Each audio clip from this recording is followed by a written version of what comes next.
आज का हमारा टॉपिक है potential energy of an electric dipole in a uniform electric field. आपको हम ये बता दें कि पोटेंशियल एनर्जी हम लोग पढ़ चुके हैं। पोटेंशियल एनर्जी का फार्मूला क्या था, उसका डेरिवेशन क्या था, वो कल या लास्ट क्लास में हम लोगों ने स्टडी किया था। ओके, आज हम लोगों को पढ़ना है कि किसी यूनिफॉर्म इलेक्ट्रिक फील्ड में रखे हुए इलेक्ट्रिक डाइपोल की पोटेंशियल एनर्जी डिफरेंट कॉन्फ़िगरेशन में कितनी होगी। ओके, तो सबसे पहला काम हमको क्या करना है, देखिए सबसे पहला काम हमको करना है कि इसमें हमको तीन चीजें पता होना चाहिए कि इलेक्ट्रिक फील्ड क्या होती है, इलेक्ट्रिक डाइपोल क्या होता है और इलेक्ट्रिक पोटेंशियल क्या होता है। तीनों चीजें आपको क्लियर है ना। इलेक्ट्रिक पोटेंशियल को अगर थोड़ा सा पहले डिफाइन हम कर देते हैं, देखो सी दिख रहा है ना आपको। इलेक्ट्रिक डाइपोल को जब डिफाइन हम करते हैं तो कुछ इस तरह से डिफाइन करते हैं कि एक माइनस क्यू चार्ज रखा है, एक प्लस क्यू चार्ज रखा है सम डिस्टेंस पे। वो डिस्टेंस हम लोग मान लेते हैं 2l। क्या मानते थे? 2l मानते थे ना। उस डिस्टेंस को हम लोग 2l मान लिए, तो उसके सेंटर से कितना डिस्टेंस हो गया? l और l। Okay, clear. तो इस सिस्टम को हम बोलते हैं इलेक्ट्रिक डाइपोल। ठीक है, और एक चीज और देखिए,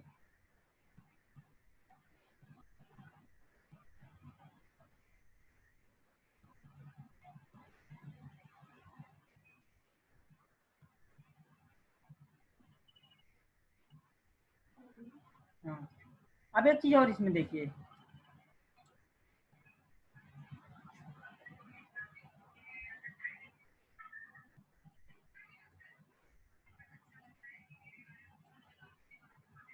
इलेक्ट्रिक डाइपोल जो होता है उसका जो मूवमेंट होता है उसका डायरेक्शन क्या होता है, ये भी ध्यान दीजिए। तो क्या करना है हमको, देखना है। इलेक्ट्रिक डाइपोल मूवमेंट का जो डायरेक्शन होता है कुछ माइनस से प्लस की तरफ होता है, ये चीज ध्यान देना। और पहले हम लोगों ने इसको पढ़ रखा है, ये भी क्लियर है ना। क्लियर। अब देखो, उसके आगे हम लोगों ने पढ़ा था, उसके बाद हम लोगों ने पढ़ा था इलेक्ट्रिकल पोटेंशियल एनर्जी होता क्या है।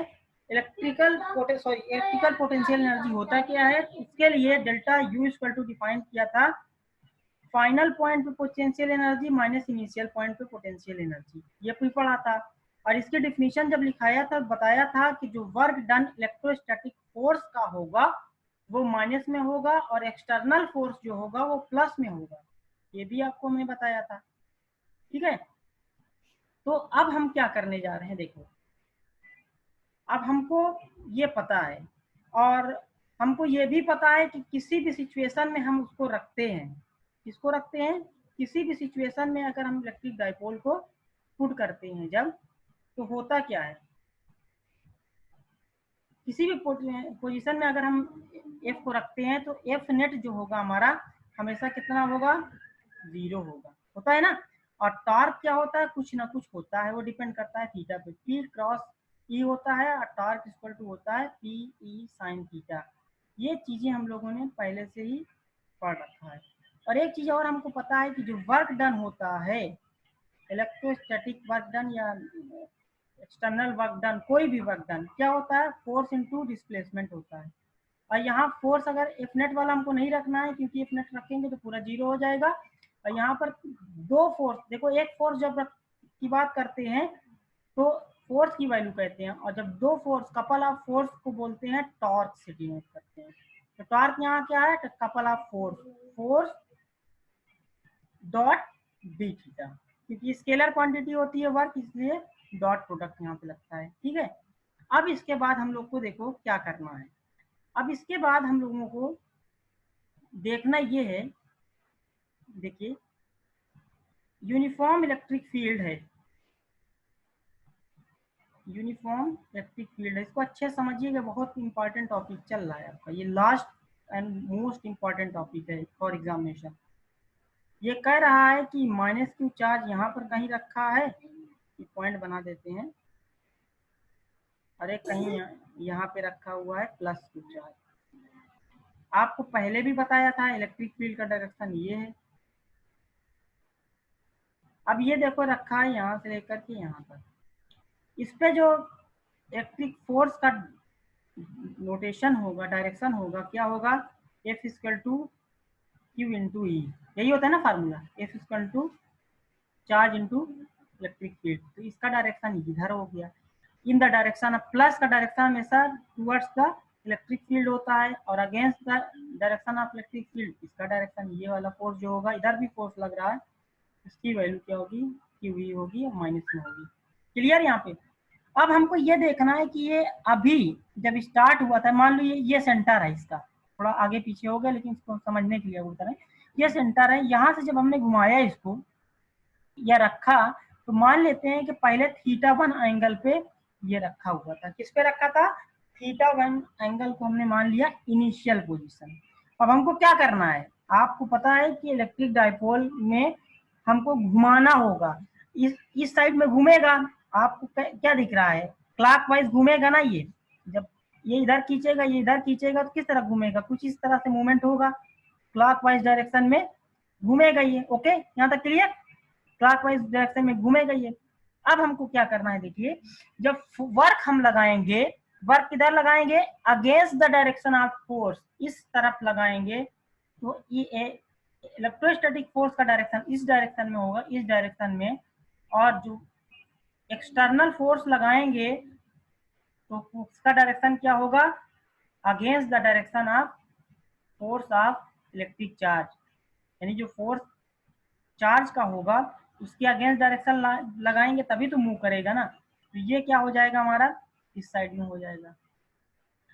अब हमारा देखिए, जब इस साइड में हम फोर्स लगाएंगे, मान लेते हैं कि कुछ डायरेक्शन इस तरह से चेंज हो जा रहा है, अब देखो ध्यान दीजिएगा इसको, प्लस क्यू यहाँ पे आ जाता है और माइनस क्यू, ये यहाँ इसको पॉइंट बना लीजिएगा, माइनस क्यू यहाँ पे आ जाता है।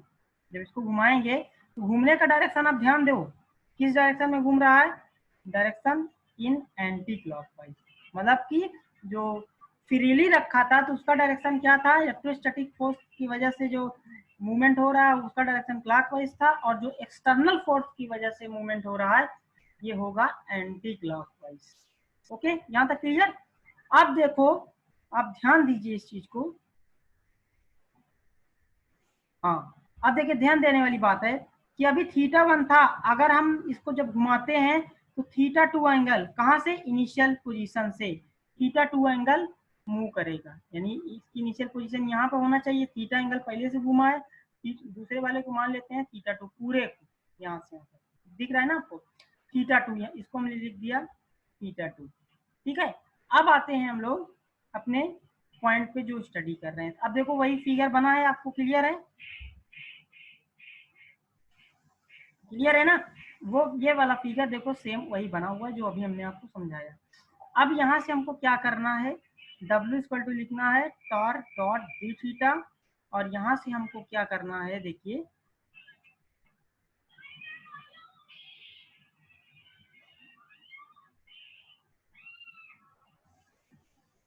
अब देखो इसकी वैल्यू रखते हैं, हमको निकालना किसका है, work done for electric force, तो कितना लग रहा है, θ1 से θ2 तक मूवमेंट हो रहा है, टॉर्क डॉट डी थीटा, ये integration torque dot D theta की वैल्यू होती है। अब आप ध्यान दीजिए इस चीज को, P का डायरेक्शन इस साइड में है और मूवमेंट किस साइड में हो रहा है, मूवमेंट हो रहा है, टॉर्क का डायरेक्शन इस डायरेक्शन में हो रहा है जब हमने एक्सटर्नल फोर्स लगाया तो इसका एंगल कितना हो गया, ये P इधर है, ये इधर है, तो हो गया 180 डिग्री। इस चीज को ध्यान में रखिएगा, ठीक है। तो यहाँ से हमको क्या मिला, cos 180 की वैल्यू होती है -1, तो माइनस बाहर आ जाएगा, ये कुछ वैल्यू इस तरह से हमको मिलेगी।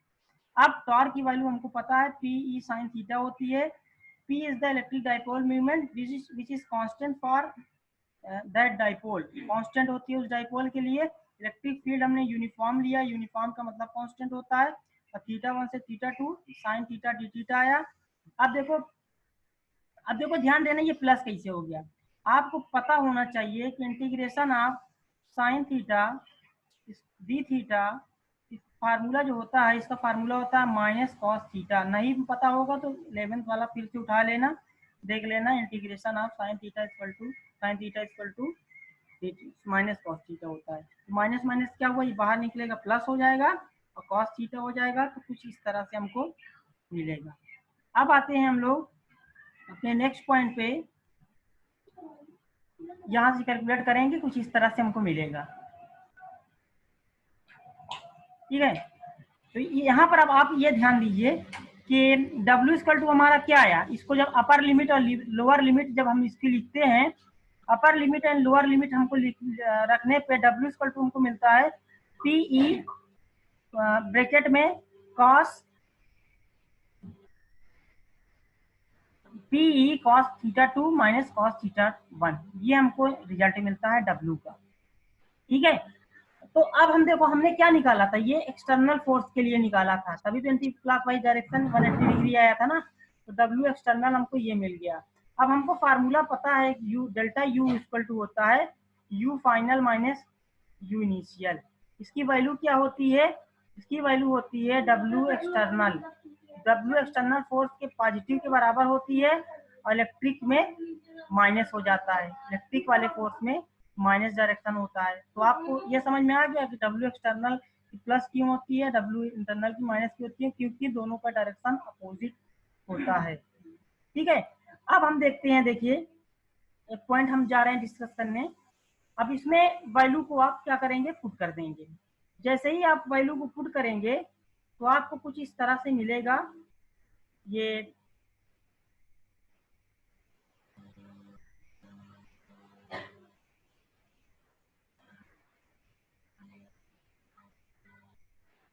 ठीक है, जब W की वैल्यू पुट करेंगे हम लोग तो हमको मिलेगा ये इस तरह से। W एक्सटर्नल इलेक्ट्रिक का निकाल लें तो हमारा जो आया था उसको माइनस में हम कर दें, तो PE sine cos theta 2 minus cos theta 1, तो कुल मिला करके हमारा क्या आया, डेल्टा U का मतलब है final position minus initial position. Final position क्या है, एंगल में चेंज हुआ है, तो U theta 2 minus U theta 1 equal to P sine theta cos theta minus cos theta 2। ठीक है, ये हमारा फाइनल रिजल्ट आ गया इलेक्ट्रिकल पोटेंशियल एनर्जी, या इसको बोलते हैं इलेक्ट्रोस्टैटिक पोटेंशियल एनर्जी। अब हम लोग एक केस इसमें मानते हैं, देखिए उस पॉइंट को याद रखिएगा आप लोग।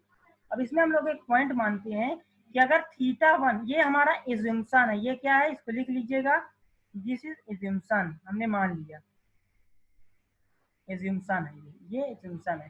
थीटा 1 को अगर हम 90 डिग्री मान लें तो यू हमारा 90 डिग्री जीरो होता है, यू 90 क्या होता है, जीरो होता है, हमने मान लिया। तो वैल्यू पुट करो, थीटा 1 में वैल्यू से पुट करना है, तो U theta 2 minus U 90 equal to P cos theta 2 minus theta 1 कितना 90 है, तो cos 90 की वैल्यू आपको पता होगा क्या होती है, जीरो होती है, तो ये खत्म हो जाएगा। तो और यू 90 की वैल्यू हमने एजम्पशन में मान रखा है, यू 90 कितनी है, जीरो है, तो यहाँ से हमको क्या मिला, U theta 2 equal to minus P cos theta 2। ठीक है, this is our result for this assumption. अब आगे हम लोग चलते हैं। अब देखो आगे बढ़ने से पहले हम बता दें आपको कि कुछ इस तरह से हमारा टर्म आएगा, थीटा 2 ही हमारा मूवमेंट था, क्योंकि पहले तो हमारा थीटा 1 क्या था, इनिशियल स्टेज में रखा था, थीटा 2 ही हमारा टोटल मूवमेंट है इनिशियल पोजीशन से। तो थीटा 2 को हम क्या मान लेते हैं, थीटा मान लेते हैं। अब U theta equal to minus P cos theta, अब इसकी वैल्यू क्या होती है आपको पता होगा। अगर इसको हम डिफाइन करें कि कोई भी वैल्यू ए वेक्टर है, ए वेक्टर इक्वल टू अगर बी ए साइन थीटा लिखा, बी ए कॉस थीटा लिखा हुआ है, तो फार्मूले से क्या मिल जाएगा हमको, बी डॉट ए मिल जाएगा। तो वहां फार्मूले से पी कॉस थीटा की वैल्यू हमने क्या लिखा, पी डॉट ई लिखा। ठीक है, अब देखिए आगे हम बढ़ते हैं, ये जितने भी पॉइंट हैं इसको एकदम से याद करना है आपको, इसको समझा दे रहे हैं इसीलिए ताकि दिमाग में आपके बैठ जाए। अब इसके बाद हम फिर तीन कॉन्फ़िगरेशन लेते हैं, क्या लेते हैं, 3 कॉन्फ़िगरेशन लेते हैं। पहला मान लेते हैं, देखो जो अभी थीटा वाला वैल्यू आया है उसी के लिए मानेंगे। अगर हम मान लेते हैं कि थीटा 90 है तो हमारा पोल डाइपोल मूवमेंट कहाँ पर होगा, कुछ इस तरह से 90 डिग्री पे होगा।